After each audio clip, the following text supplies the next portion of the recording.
Ação Bíblica, uma obra missionária com mais de 100 anos e igrejas comprometidas com a Palavra de Deus.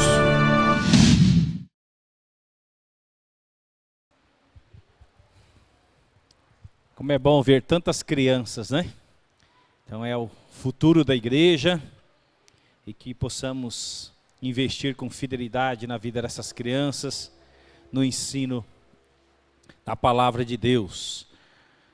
Nós vamos dar continuidade à série no livro de Êxodo. Nós estamos fazendo uma caminhada por este livro, segundo livro da Bíblia, onde o título é Êxodo da escravidão para a libertação. Então nós estamos estudando cada um dos capítulos, já olhamos para os capítulos 1, 2 e 3. O capítulo 1 nos fala como o povo de Israel, a família de Israel, de Jacó, chegou no Egito, onde José ele era o governador. Quando eles chegaram, eram apenas 70 pessoas, depois de um período de grande fome na terra. E ali no Egito, o povo de Israel, então ele cresce muito, e 430 anos depois, já não eram mais 70 pessoas, já eram 2 milhões de pessoas, de hebreus, vivendo na terra do Egito. E então Faraó, temendo o que o povo de Israel pudesse fazer, ele começou a escravizar e a oprimir o povo de Israel. Aí Faraó então pede para que as parteiras, quando nascessem meninos hebreus, matassem os meninos, mas isso não acontece, porque as parteiras eram tementes a Deus. E não satisfeito com isso, Faraó então, ele ordena que todo menino que nascesse, eu fico pensando nas mamães grávidas aqui, né? Como era difícil para as mamães saber que se o seu filho nascesse um menino, ele seria jogado no Nilo e possivelmente comido pelos crocodilos, né? E com certeza, talvez muitas crianças, muitos meninos foram pegos pelos soldados egípcios e jogados no Nilo. E foi nesse contexto que nasce Moisés, né? E os seus pais, tementes a Deus, sabiam da possibilidade, e nasceu um menino. Conseguiu esconder esse menino por 3 meses, colocou esse menino num cestinho no rio Nilo, e pela providência de Deus, esse cestinho foi parar onde a filha de Faraó estava se banhando, e ela se encanta com essa criança, e ela então pede para contratar uma hebreia para dar de mamar, até que esse menino cresça. E justamente a própria mãe foi contratada, né, para cuidar de Moisés nos seus primeiros anos de vida. Depois Moisés vai morar no palácio, e os seus primeiros 40 anos de vida vai acontecer no palácio. Até que Moisés, com 40 anos de idade, andando pela terra do Egito, ele vê um egípcio maltratando um do seu povo hebreu. Ele perde a cabeça e, sem controle nenhum, ele assassina aquele homem. E como consequência disso, ele tem que fugir, porque Faraó queria a cabeça de Moisés a todo custo. Moisés foge para o deserto, e os próximos 40 anos de vida de Moisés vai acontecer no deserto. Lá ele conhece uma família, a família de Jetro, que tinha 7 filhas, e uma das filhas então é dada em casamento para Moisés, ela chamava Zípora. E Moisés se casa, tem 2 filhos, e ele vive os próximos 40 anos no deserto, apenas cuidando de ovelha. E Deus vai trabalhar na vida de Moisés. Se os primeiros 40 anos da vida dele mostrou um desequilíbrio, ao ponto dele matar um homem, os 40 anos Deus vai trabalhar para que ele se torne o homem mais manso da face da terra, né? Então Moisés vai ficar os 40 anos no deserto. E na última mensagem nós vimos que Deus, através de uma sarça, fala com Moisés, falando: Moisés, é o momento de voltar para o Egito. Moisés já estava com 80 anos para libertar o povo. Então, o livro de Êxodo narra essa história da escravidão para a libertação. E eu tenho pautado essa série em alguns versículos que falam sobre libertação. Como eu disse para vocês, toda terça-feira eu estou visitando um grupo de homens que luta pela libertação das drogas. Talvez você aqui esteja lutando por algum tipo de libertação. E jogos, pornografia, novela, há tantas outras coisas, há tantos outros vícios que você tem, gula, né? A comer descontroladamente, enfim, tem tantas pessoas lutando. E nos nossos dias, quantas pessoas estão emocionalmente arrebentadas? E a palavra de Deus fala: se pois o Filho vos libertar, Jesus Cristo, né? Verdadeiramente sereis livres. Na última reunião de oração, quinta-feira, nós falamos de um homem que Jesus cruzou o caminho dele, e este homem, ele não tinha, ele era um homem endemoniado, e ele vivia nos sepulcros, se cortando. As pessoas muitas vezes queriam prendê-lo com corrente, nem as correntes seguravam esse homem, tamanha a força dele. Ele vivia nos sepulcros. E Jesus cruza o caminho desse homem, e Jesus liberta esse homem, e pede para que os demônios saiam do corpo daquele homem, e vá para uma manada de porcos que se joga no mar. Tinha 2.000 porcos. Isso nos fala que esse homem tinha pelo menos 2.000 demônios habitando dentro dele, escravizando ele. E Jesus o liberta e o transforma a sua vida. Depois este homem disse para Jesus: Jesus, deixa eu te seguir, deixa eu ser um discípulo. E Jesus fala para esse homem: não fica aqui na sua terra de Decápolis, e seja uma testemunha para a sua família, e conte para as pessoas o que aconteceu na sua vida. Esse foi o primeiro missionário, possivelmente o primeiro missionário na região de Decápolis, esse homem que foi liberto de mais de 2.000 demônios. É Cristo que liberta e nos torna livres.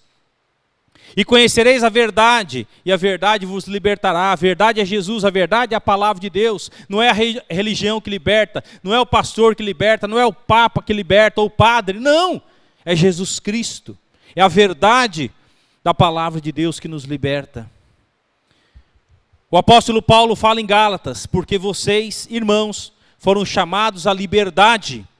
Não usem a liberdade para dar ocasião à carne. Pelo contrário, sejam servos uns dos outros pelo amor. E eu tenho dito, não é porque você pela fé entregou sua vida a Jesus, que isso te dá carta branca para viver no pecado. Continuar mentindo, continuar roubando, continuar adulterando, continuar traindo, continuar falando mal das pessoas. Não. Então não confunda a liberdade em Cristo com a libertinagem. Porque Cristo nos liberta para vivermos uma vida santa, uma vida correta, diante de Deus e diante dos homens. Como está a sua consciência nessa noite? Ela está limpa diante de Deus e diante dos homens? Temos procurado dar um testemunho digno para as pessoas que olham para as nossas vidas? As pessoas têm visto Cristo nas nossas vidas? O apóstolo Pedro fala: vivam como pessoas livres, mas não usem a liberdade como desculpa para fazer o mal. Vivam como servos de Deus. Não é porque você é um cristão: Jesus já morreu na cruz, Ele já pagou o preço. Se eu pecar, eu já sou perdoado, eu tenho garantia da minha salvação. Não confunda a liberdade em Cristo para viver na libertinagem do pecado. O Filho de Deus tem que buscar uma vida de santificação, porque a palavra de Deus fala que sem santificação ninguém verá a Deus. O verdadeiro Filho de Deus, ele luta contra o pecado, ele busca viver uma vida santa diante de Deus. Então nós estamos olhando para o segundo livro da Bíblia, o Êxodo, e como Deus preparou a saída do seu povo. O capítulo 1, os israelitas são oprimidos no Egito, e Deus soberanamente começa a preparar Moisés para libertar o povo. Êxodo 2, nascimento de Moisés e os seus primeiros 40 anos de vida, nós vimos isso. Êxodo 3 foi o último culto, o chamado de Moisés para libertar o povo de Israel da escravidão do Egito. E hoje nós vamos falar sobre Êxodo 4, as objeções de Moisés e a resposta ao chamado de Deus. Então nós vamos ver hoje o capítulo 4 do livro de Êxodo. Eu estou lendo na NVI, eu vou colocar aqui, né? Então, só para vocês terem um pequeno contexto do capítulo 4, né? Um chamado aí sobre a hesitação de Moisés em obedecer a Deus. Então, o capítulo 4 do livro de Êxodo destaca um momento crucial na história de Moisés e da libertação do povo de Israel do Egito. Após o chamado sobrenatural no episódio da sarça ardente, Moisés ainda está relutante em aceitar a missão divina de confrontar o faraó e liderar os israelitas para fora da escravidão. Então o capítulo 4 vai nos falar do chamado de Deus e da hesitação de Moisés em querer obedecer a Deus, o próprio Deus falando com ele. E nós vamos ver como que Deus trata essa questão. Então, Deus falando através da sarça para Moisés, naquele dia extraordinário. Ele cuidava de ovelha os últimos 40 anos da vida dele, e era mais um dia normal da sua caminhada, do cuidado das suas ovelhas. Mas naquele dia, ele viu uma sarça pegando fogo e que não se consumia. Ele se aproxima dessa sarça e ele ouve uma voz. Deus falando com ele: Moisés, tira a sandália, porque essa aqui é uma terra santa. Moisés, eu tenho uma missão para você. Uma missão gloriosa. De voltar para o Egito e libertar o meu povo. E eu quero que você me traga esse povo aqui. No Monte Horebe, onde eu estou aparecendo para você. Você vai me trazer esse povo aqui, para que ele possa me adorar. Esse era o chamado de Moisés. A narrativa apresenta desafios humanos, sinais milagrosos e a reafirmação da soberania de Deus. Este capítulo revela a tensão entre o propósito divino e as limitações humanas. Um tema que ressoa profundamente com a humanidade até os dias de hoje. O Deus soberano, o Deus todo-poderoso, chamando eu e você, pessoas falhas, fracas e frágeis, para fazer parte de uma missão gloriosa, para cumprirmos o projeto que Ele tem para as nossas vidas, para que pessoas possam conhecer o único e verdadeiro Deus. Eu quero fazer uma leitura corrida do capítulo 4, e depois nós vamos fazer algumas ponderações desse capítulo de número 4. Então acompanhe comigo. Moisés respondeu. Lembra que Deus no capítulo 3 está falando com Moisés a sarça. A resposta de Moisés: e se eles não acreditarem em mim, nem quiserem me ouvir e disserem, o Senhor não lhe apareceu? Então o Senhor lhe perguntou: que é isso em sua mão? Moisés disse: uma vara. Respondeu ele. Disse o Senhor: jogue ao chão. Moisés jogou-a e ela se transformou numa serpente, e Moisés fugiu dela. Mas o Senhor lhe disse: estenda a mão e pegue-a pela cauda. Moisés estendeu a mão e pegou a serpente, e essa se transformou numa vara em sua mão. E disse o Senhor: isso é para que eles acreditem que o Deus dos seus antepassados, o Deus de Abraão, o Deus de Isaque, o Deus de Jacó, apareceu a você. Disse-lhe mais o Senhor: coloque a mão no peito. Moisés obedeceu, e quando a retirou, ela estava leprosa, parecia neve. Ordenou-lhe depois: agora coloque de novo a mão no peito. Moisés tornou a pôr a mão no peito, e quando a tirou, ela estava novamente como o restante da sua pele. Prosseguiu o Senhor: se eles não acreditarem em você, nem derem atenção ao primeiro sinal miraculoso, acreditarão no segundo. E se ainda assim não acreditarem nestes 2 sinais, nem lhe derem ouvidos, tire um pouco de água do Nilo e derrame-a em terra seca. Quando você derramar essa água em terra seca, ela se transformará em sangue.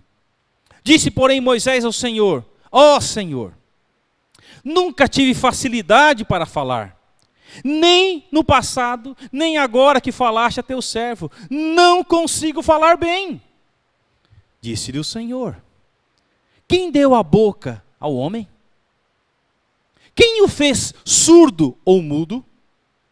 Quem lhe concede vista ou o torna cego? Não sou eu, o Senhor?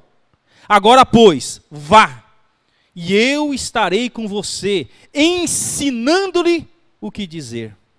Respondeu-lhe, porém, Moisés: ah, Senhor, peço-te que envies outra pessoa.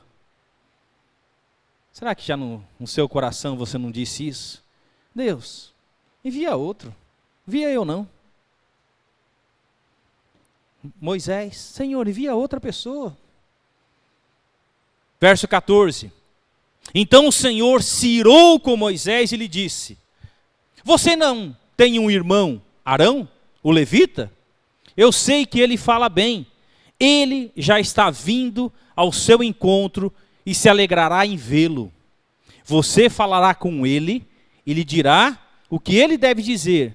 Eu estarei com vocês quando falarem e lhe direi o que fazer. Assim como Deus fala ao profeta, você falará ao seu irmão, e ele será o seu porta-voz diante do povo. E leve na mão esta vara. Com ela você fará os sinais miraculosos. Depois Moisés voltou a Jetro, seu sogro, e lhe disse: preciso voltar ao Egito para ver se meus parentes ainda vivem. Jetro lhe respondeu: vá em paz. Ora, o Senhor tinha dito a Moisés em Midian: volte ao Egito, pois já morreram todos os que procuram matá-lo. Então Moisés levou sua mulher e seus filhos montados num jumento e partiu de volta ao Egito. Levava na mão o quê? A vara de Deus. Disse mais o Senhor a Moisés: quando você voltar ao Egito, tenha o cuidado de fazer diante de Faraó todas as maravilhas que concedi a você o poder de realizar. Mas eu vou endurecer o coração dele, para não deixar o povo ir. Depois diga ao Faraó que assim diz o Senhor: Israel é o meu primeiro filho. Eu já lhe disse que deixe o meu filho ir para prestar-me culto, mas você não quis deixá-lo ir, por isso matarei o seu primeiro filho. Numa hospedaria, ao longo do caminho, né, nesse retorno para o Egito, o Senhor foi ao encontro de Moisés e procurou matá-lo. Mas Zípora, sua mulher, né, pegou uma pedra afiada, cortou o prepúcio do seu filho, o órgão genital, tá, do seu menino, e tocou os pés de Moisés e disse: você é para mim um marido de sangue. Ela disse: marido de sangue, referindo-se à circuncisão. Nessa ocasião o Senhor o deixou. Então o Senhor disse a Arão: vá ao deserto encontrar-se com Moisés. Ele foi, encontrou-se com Moisés no monte de Deus e o saudou com um beijo. Moisés contou a Arão tudo o que o Senhor lhe tinha mandado dizer e também falou-lhe de todos os sinais miraculosos que havia ordenado realizar. Assim Moisés e Arão foram e reuniram todas as autoridades dos israelitas. E Arão lhes contou tudo o que o Senhor dissera a Moisés. Em seguida Moisés também realizou os sinais diante do povo, e eles creram. Quando o povo soube que o Senhor decidira vir em auxílio dele e tinha visto a sua opressão, curvou-se em adoração. Aqui é o capítulo 4, então, a narrativa desse chamado de Moisés e as objeções de Moisés diante do chamado de Deus. Pensa em você, num deserto, uma sarça pegando fogo, e o próprio Deus Criador, o Deus Todo-Poderoso, falando com você, te desafiando a cumprir uma missão, e Deus em nenhum momento falou: você vai sozinho, eu vou te jogar sozinho nessa, se vire lá. Não, Em todo momento Deus dizendo: eu estou com você, eu estou capacitando você, eu darei o poder para que você realize a obra. O próprio Deus. E mesmo diante do próprio Deus falando com Moisés, ele ainda hesita em querer obedecer a Deus. Algumas implicações, olhando para esse texto, para as nossas vidas. Após ouvir o chamado de Deus em Êxodo 3, Moisés não se apresenta como um herói confiante. Pelo contrário, ele expõe as suas dúvidas e medos. Ele não disse de primeira: Deus, conta comigo, eu sou o cara. Senhor, eu estou com 80 anos, mas ainda, eu tenho um pouco de força para realizar esse projeto que o Senhor tem para a minha vida. Não, pelo contrário.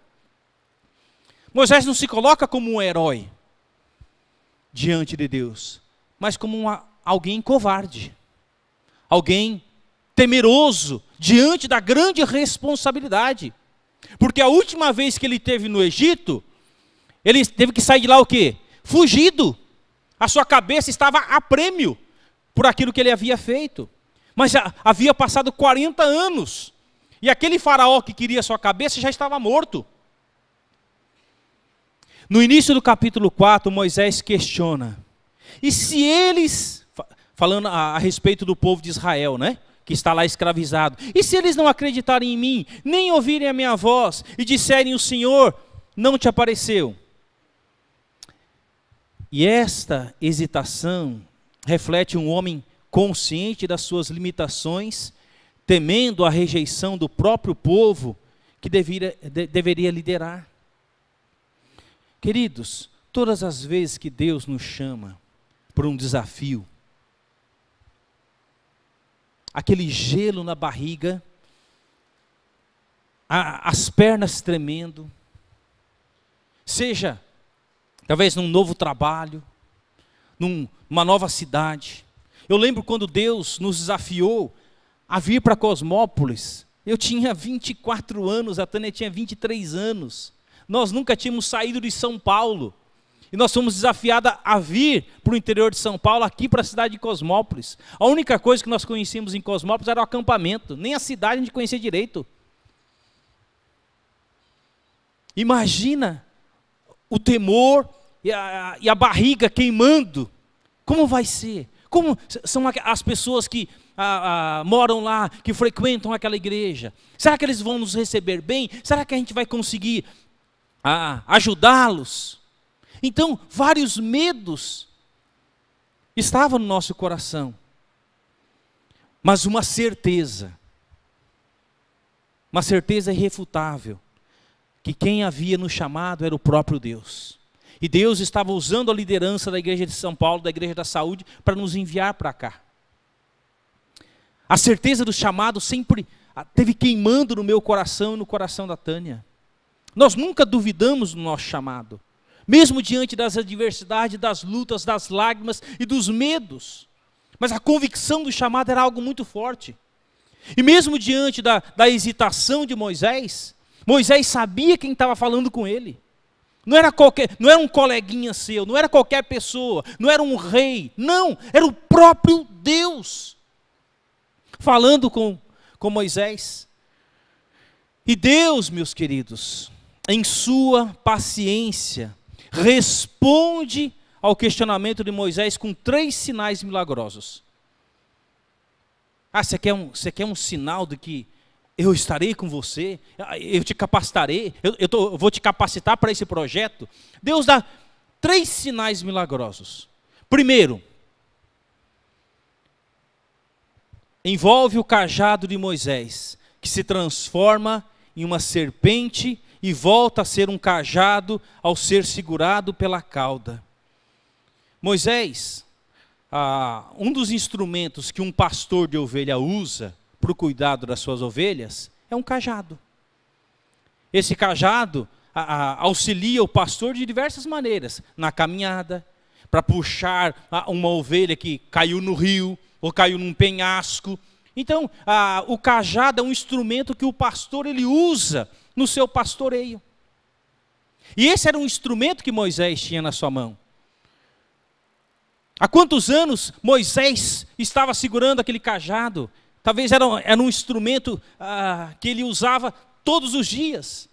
E Deus fala: Moisés, pega esse cajado, essa vara, e joga no chão. Se fosse eu, no lugar de Moisés, quando jogou o cajado e o cajado se transforma em serpente, eu tinha dado um pulo para trás como Moisés deu, e se possível, mais longe possível daquela serpente. E aí Deus fala ainda para Moisés: Moisés, agora pega na cauda dela. E ele vai falar: Senhor, pega na cauda dela. E Moisés pega na cauda daquela serpente, ela volta a ser a sua vara. E ao longo da sua caminhada, meus queridos, a libertação do povo, essa vara vai ser importante. Um pedaço de pau na minha mão vai continuar sendo um pedaço de pau. Mas um pedaço de pau, uma vara nas mãos de Deus, Deus faz grandes coisas. E é isso que Deus vai fazer com Moisés, junto com aquela vara. Então esse foi o primeiro sinal.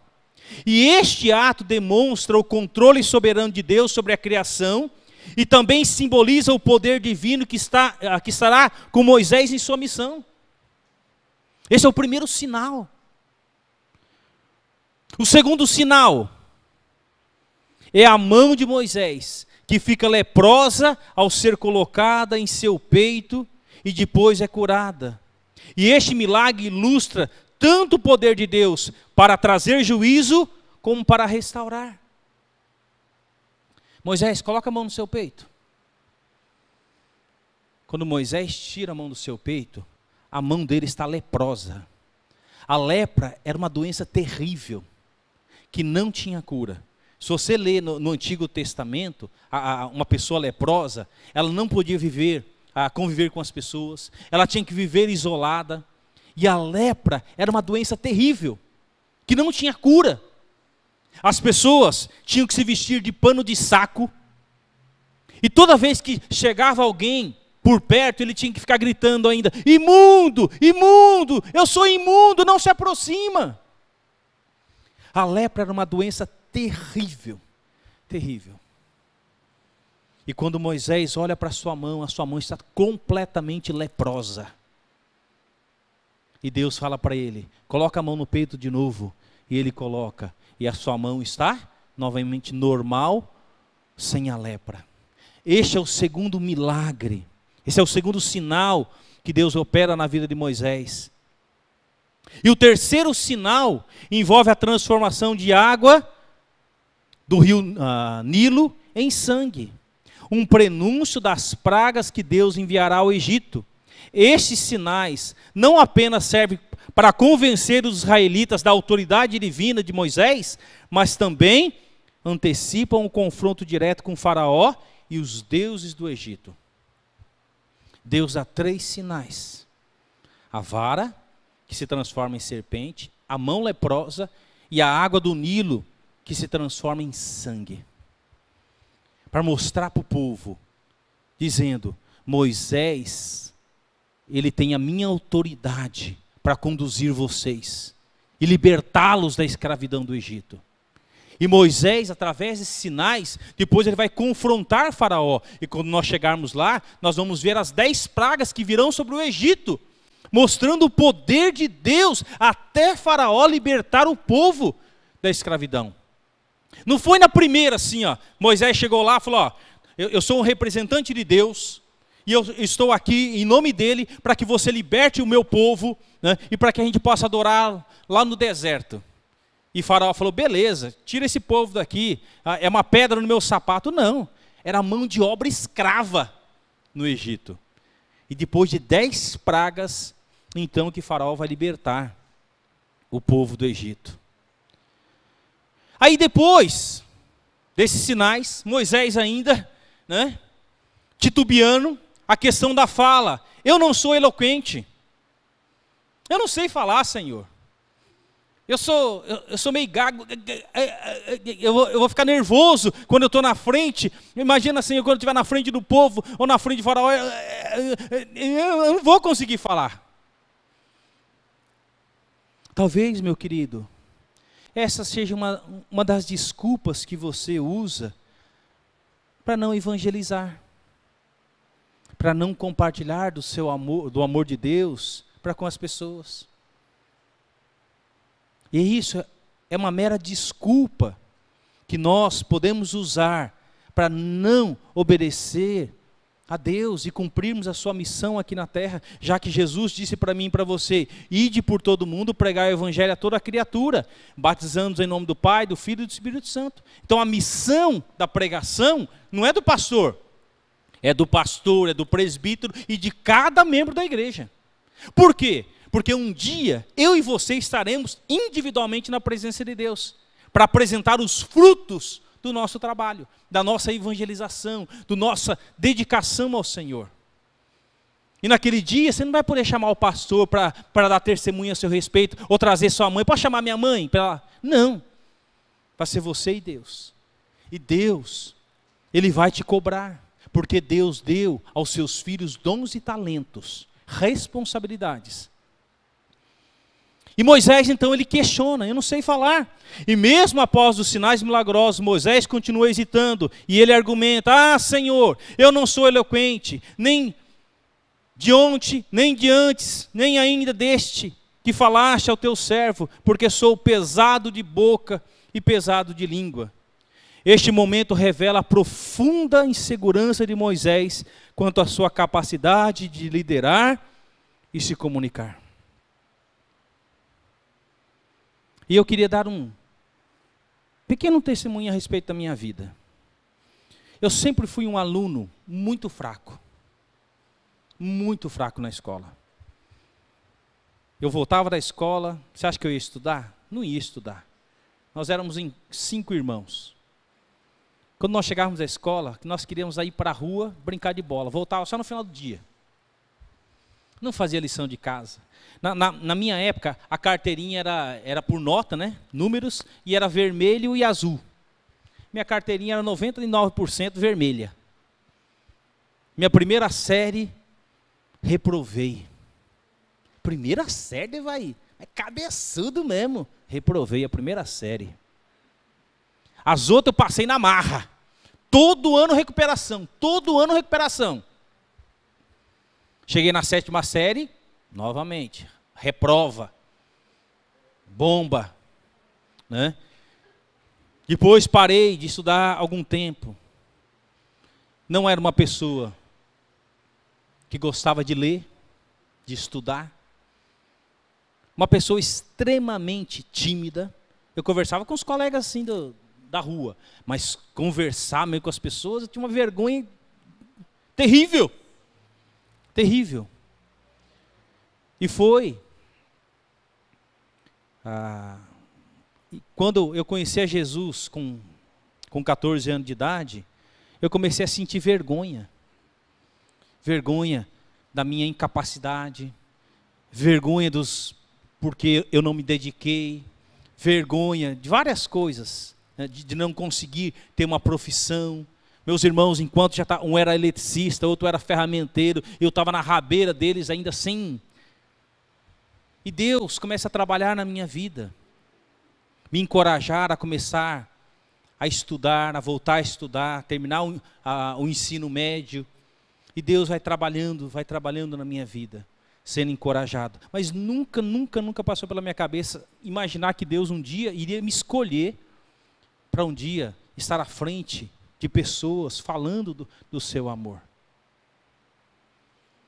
Moisés, ele questiona: Deus, eu não sei falar, eu não sei me comunicar com as pessoas.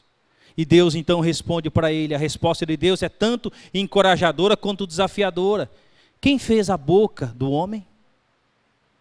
Ou quem faz o mudo, ou o surdo, ou o que vê, ou o cego? Não sou eu? O Senhor. Vai, pois, agora, e eu serei com a tua boca e te ensinarei o que hás de falar. E este diálogo sublinha uma verdade espiritual central. Queridos, Deus não escolhe os capacitados, mas Ele capacita os escolhidos. Apesar disso, Moisés insiste em sua relutância, pedindo que Deus envie outra pessoa. Nunca se esqueça disso. A nossa capacidade, a nossa suficiência vem de Deus. Não é capacidade nata nossa, ela vem de Deus. E nós não podemos usar as desculpas, assim como Moisés, para não obedecer aquilo que Deus quer das nossas vidas. Sabe por que há tanta necessidade no campo missionário no mundo? Porque tem muitas pessoas como Moisés ainda hoje hesitando em obedecer ao chamado de Deus. Preferem uma vida de conforto do que uma vida dedicada ao Senhor, para que pessoas possam ouvir do amor de Deus. Tem pessoas morrendo sem conhecer a Jesus. Dedicar uma hora do meu tempo para visitar aqueles homens não é uma perda de tempo, é um privilégio. Dedicar uma hora e meia na capelania não é uma perda de tempo, é um privilégio. Dedicar uma hora para vir orar aqui na igreja não é uma perda de tempo, é um privilégio. Mas muitas pessoas ainda continuam entendendo que isso é uma perda de tempo. Por isso que há tanta necessidade, tanta carência, porque as pessoas continuam tentando se desculpar diante de Deus, arrumar alguma desculpa. O meu trabalho, porque eu estou fazendo faculdade, porque eu faço isso, porque eu faço aquilo outro. Sendo que a nossa principal missão na terra é tornar o nome de Deus conhecido onde nós estamos. Ok, Moisés. Então, eu vou trazer alguém que vai ser o seu porta-voz. O companheiro providenciado por Deus. E em resposta à persistente hesitação de Moisés, Deus providencia Arão, irmão de Moisés. Fazia 40 anos que Moisés não via Arão. Porque ele viveu os próximos 40 anos no deserto. Ele nunca mais viu seu irmão Arão. Mas Deus também já estava preparando Arão, lá no Egito. Arão vivia no Egito. E Arão vai ser o seu porta-voz. Arão é descrito como alguém eloquente e estará ao lado de Moisés, falando ao povo em seu lugar. Este arranjo destaca a paciência de Deus e sua disposição em trabalhar com as fraquezas humanas. Apesar das limitações de Moisés, Deus reafirma que ele será o líder principal, com Arão servindo como um auxiliar. Todas as desculpas caíram por terra. E querido, todas as desculpas que eu e você possamos querer justificar diante de Deus hoje, tudo isso cai por terra, diante do chamado de Deus. E todos aqueles a quem Deus chamou, Deus capacitou. Pode olhar a história do chamado das pessoas na Bíblia. Homens e mulheres, todos eles, Deus capacitou. Lembra de Gideão? Gideão fala: Senhor, eu sou um homem pobre, eu sou de uma família pobre, quem sou eu para libertar o povo? Fala: é você, Gideão, que eu quero usar. E assim tantos outros. E então Deus prepara Arão. E a introdução de Arão também aponta para a importância da colaboração no cumprimento do propósito divino. Moisés e Arão representam uma parceria complementar, onde as forças de um compensam as fraquezas do outro. E essa dinâmica é um lembrete de que Deus muitas vezes nos chama para trabalhar em conjunto com outros em sua missão. Sozinho, eu posso ir. Com uma outra pessoa, eu vou mais longe. A minha esposa, no ministério, não é a minha esposa, ela é minha companheira de ministério. é minha encorajadora, é aquela que me fortalece. E assim eu também na vida dela. A palavra de Deus fala que é melhor serem dois do que um. Queridos, e aqui Deus então usa a vida de Moisés, usa a vida de Arão para um ser bênção na vida do outro, complementando um ao outro nas suas fraquezas. O corpo de Cristo mostra isso.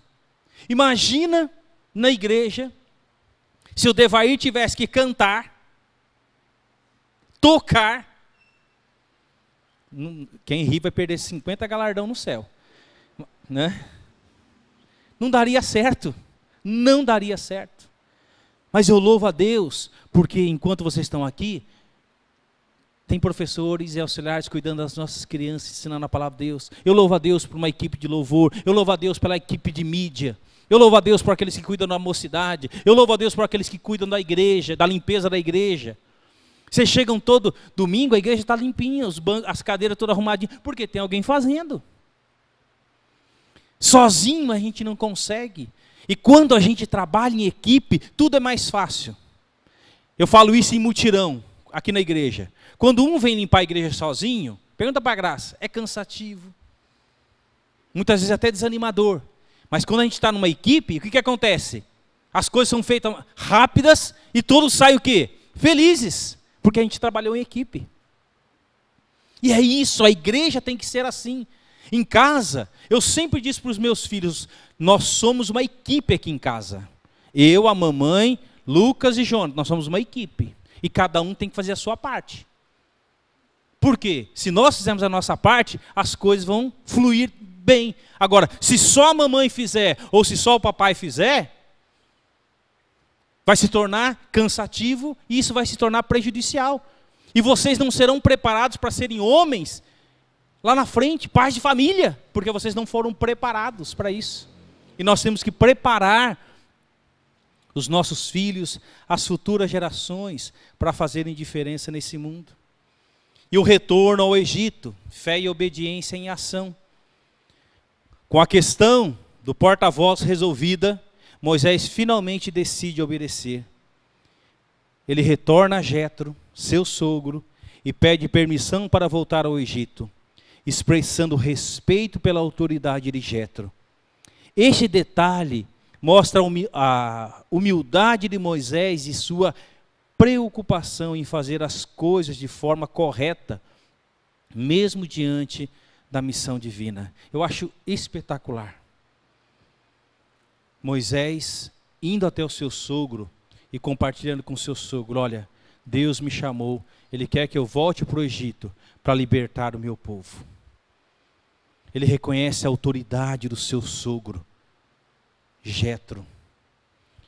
E sabe, meus queridos, como é importante nós reconhecermos as autoridades que Deus coloca sobre as nossas vidas. Não é porque eles são melhores que nós, mas Deus os colocou como autoridade. E quando você tem que tomar decisões, você, em primeiro lugar, busca Deus em oração e conversa com uma autoridade espiritual para saber se aquilo é a vontade de Deus para a sua vida ou não.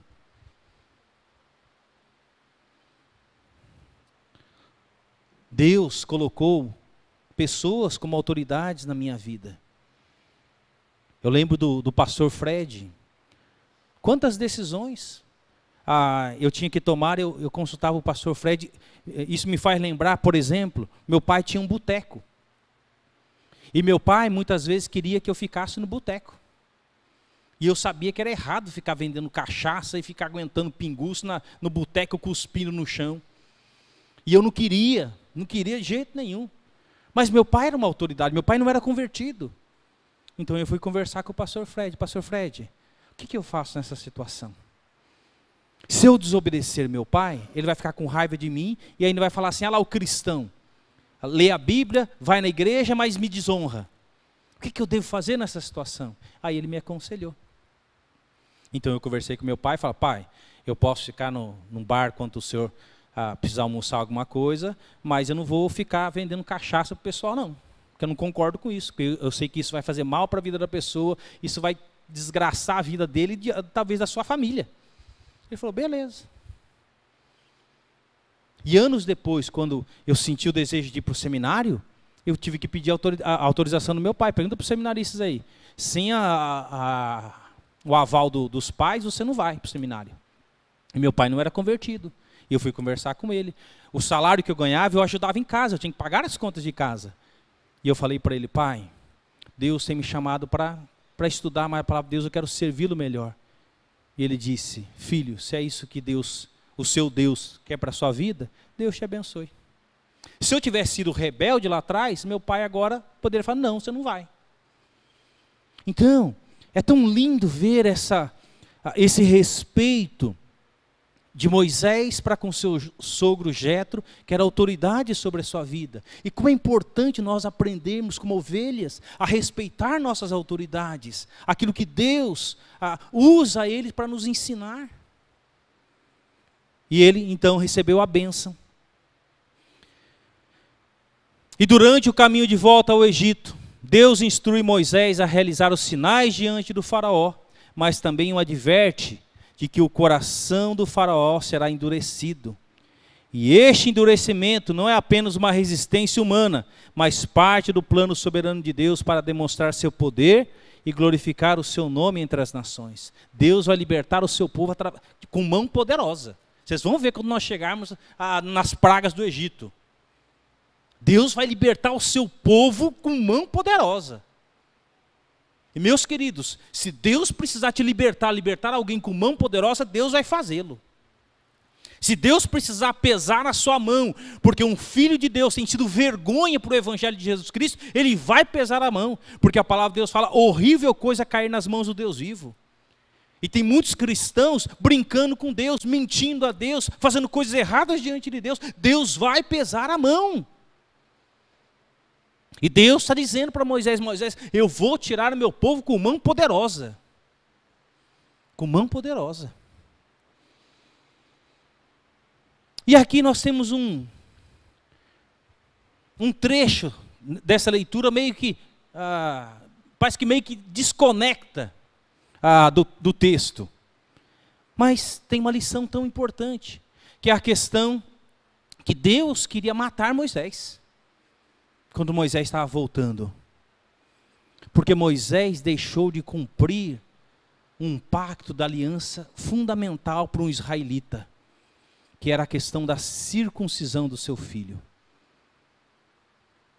E Moisés ficou tão doente que ele ia morrer, que Zípora, sua esposa, teve que pegar o menino e fazer a circuncisão nele, é pegar o órgão genital do menino, cortar a pelinha, que é chamada circuncisão, e, por causa da circuncisão, Deus salvou Moisés.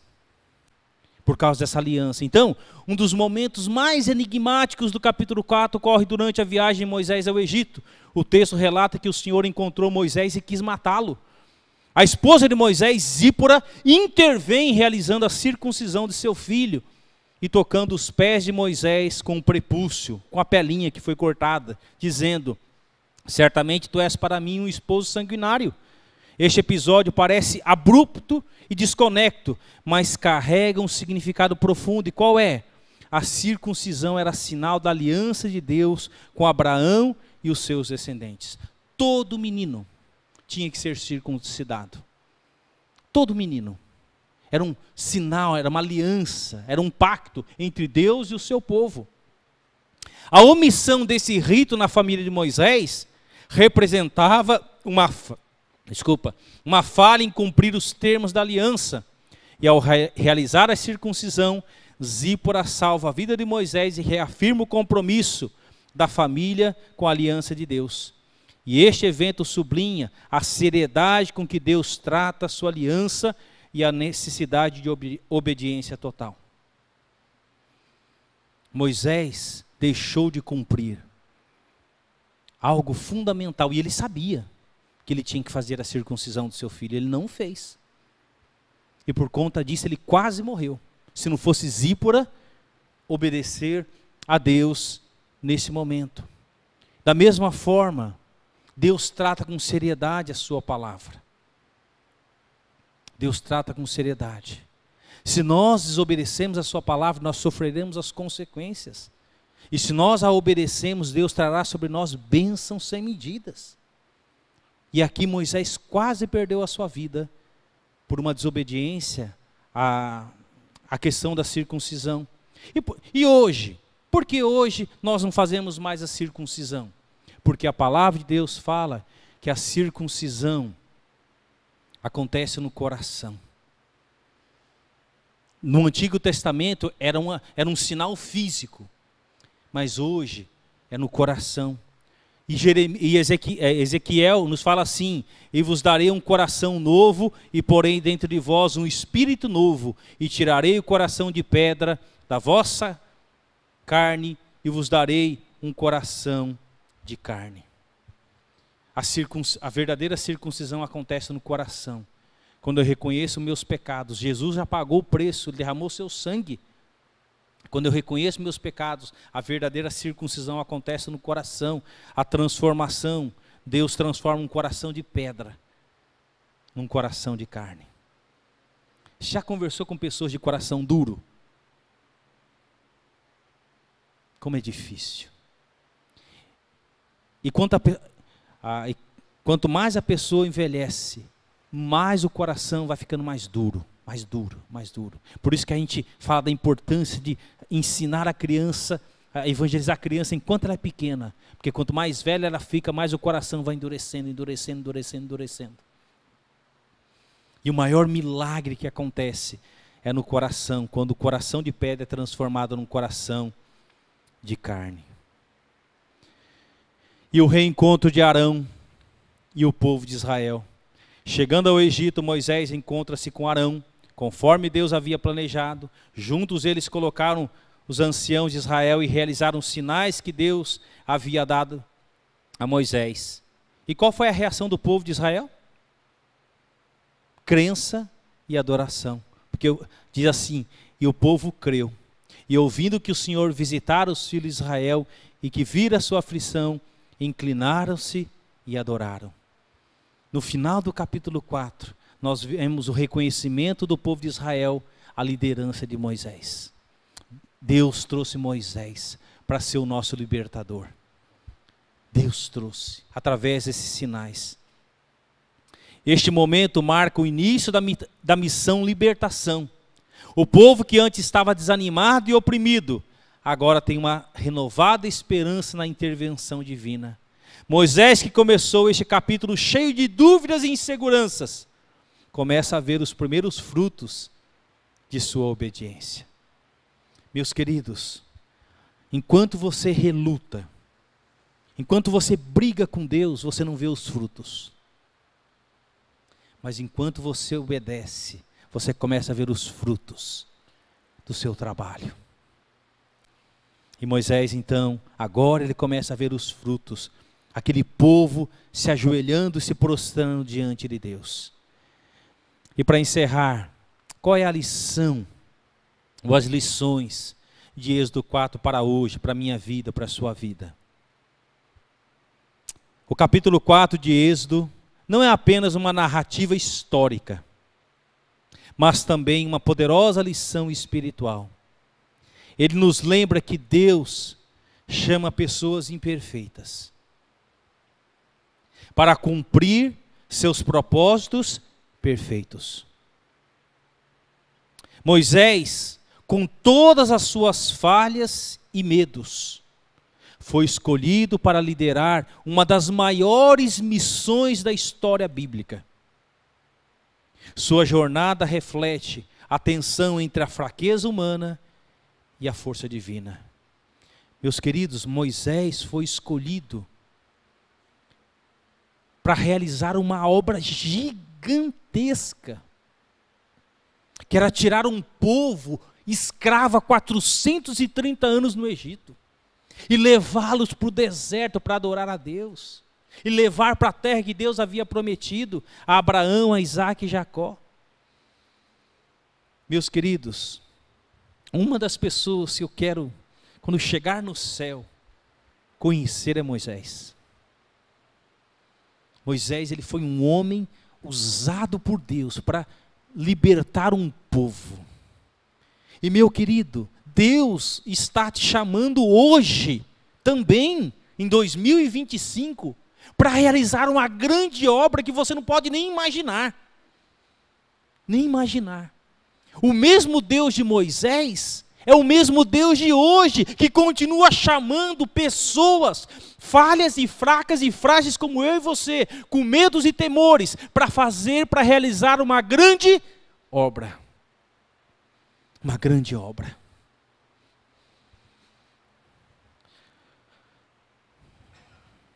E além disso, este capítulo destaca a importância da obediência. Desde os sinais milagrosos até o episódio da circuncisão, Deus deixa claro que seu chamado exige uma resposta completa e comprometida. Deus não quer uma resposta meia boca. Deus não quer uma obediência parcial. Ou você obedece totalmente, ou você não obedece. Não existe meia mentira.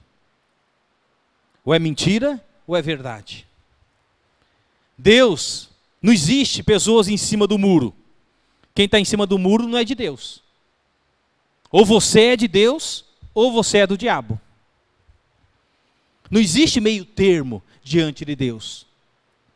E o chamado de Deus não é para uma obediência parcial. Moisés não falou assim: Deus, eu posso te servir 50%. Não. Ou era total ou não era. E Moisés não era para ir sozinho. Era para ir junto com a família. Junto com ele foi sua esposa e seus 2 filhos. Para cumprir a missão que Deus tinha para a vida deles.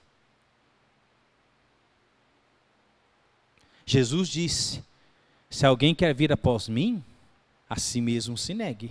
Tome a sua cruz e siga-me. Jesus também disse: quem amar pai e mãe mais do que a mim, não é digno de mim. Eu não posso ir porque não posso deixar meu pai e minha mãe sozinhos, meus irmãos. Quando Deus chama, Ele capacita e cuida dos seus pais. Mesmo você longe, Ele cuida. Porque a promessa de Deus é fiel. Por fim, Êxodo 4 nos encoraja a confiar em Deus, mesmo quando nos sentimos inadequados.